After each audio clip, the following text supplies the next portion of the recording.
Het reunieorkest van de Limburgse Jagers komt op Koningsdag naar Panningen. Daar treft het de Böhmische Klänge, een gelegenheidsorkest, waar het in het theater van Panningen een optreden zal geven. Nou, dat is heel toevallig een spontane gedachte vanuit de Stichting Bevordering Blaasmuziek.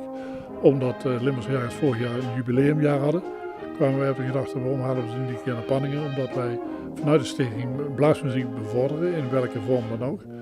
En waarom is de stichting daarop gekomen? Omdat heel veel ensembles moeilijkheden hebben met leden werven en ze worden ouder, dat is een vergrijzing. En dat is ook bij de Limburgse Jagers. Dus voordat het een keer afgelopen is, willen we ze graag een keer een Panningen in een concertzaal hebben. Limburgse Jagers is eigenlijk een grote fanfare, zeg ik altijd. Fanfare met een beetje een affiniteit naar de marsmuziek. En wij spelen eigenlijk Böhmische en Mährische muziek, wat eigenlijk een hele andere tak van sport is.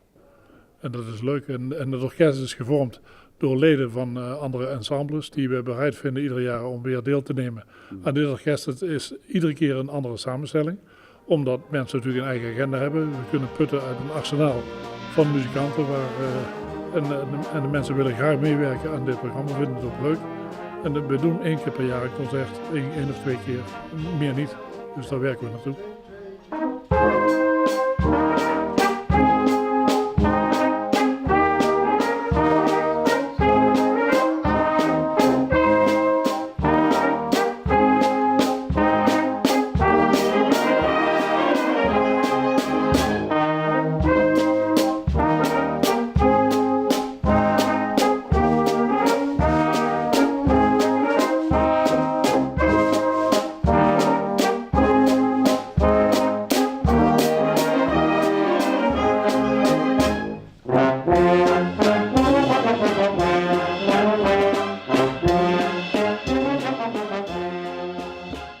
Nou, ik ben zelf geen lid van het reunieorkest Limburgse Jagers.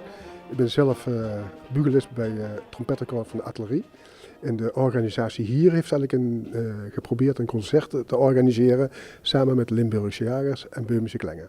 We hebben er mensen bij van 84 jaar, maar we hebben er ook bij onder de 20. En dat is een heel mooi contrast. En als je ziet hoe zich dat pakt tijdens de repetitie, dat is gewoon geweldig. Dus dat belooft wat eigenlijk voor het concert. Nou, dat is een echte aanrader. Voor mensen die liefhebber zijn van blaasmuziek is het een echte aanrader. Dat is voor ieder wat wils. Dat is echt eenmalig. Eenmalig om te zeggen van, het is best een uniek concert door te zeggen van, zet een fanfareorkest met een affiniteit naar marsmuziek, zet die tegenover een orkest die Böhmisch en Mährische muziek maken.